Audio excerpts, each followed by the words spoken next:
నిన్న తెలుగుదేశం పార్టీ వాళ్ళు fee reimbursement బకాయిలు ఏమైనారా అంటే సమాధానం లేదు. ఆరోగ్యశ్రీ సేవలు ఎందుకు ఆపేసినారా అంటే సమాధానం లేదు.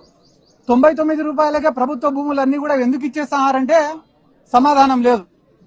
హోమ్ మినిస్టర్ ఏం మాట్లాడుతుంది వీటికి సమాధానం అడిగితే తెలుసా? అంబటి రాంబాబు గారు ఇట్ అన్నారంట.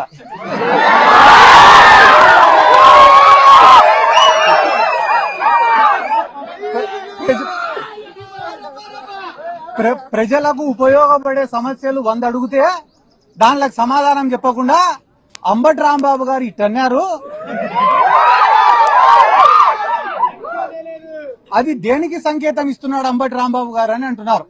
చెయ్యి అయినది, గడ్డం అయినది.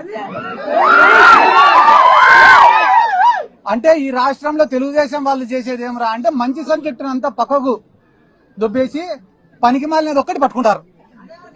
ఈ రోజు వాళ్ళు ఏమనుకుంటున్నారు టీడీపీ వాళ్ళంటే అంబటి రాంబాబు గారిని ఇబ్బంది పెడుతున్నాం, బాధ పెడుతున్నామని అనుకుంటున్నారు.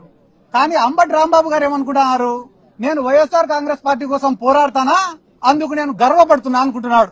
ఆయన అట్లా అనుకునే రోజులు మీరు ఆయనను బాధ పెట్టేది లేదు, ఆయనను పీకేది కూడా లేదు.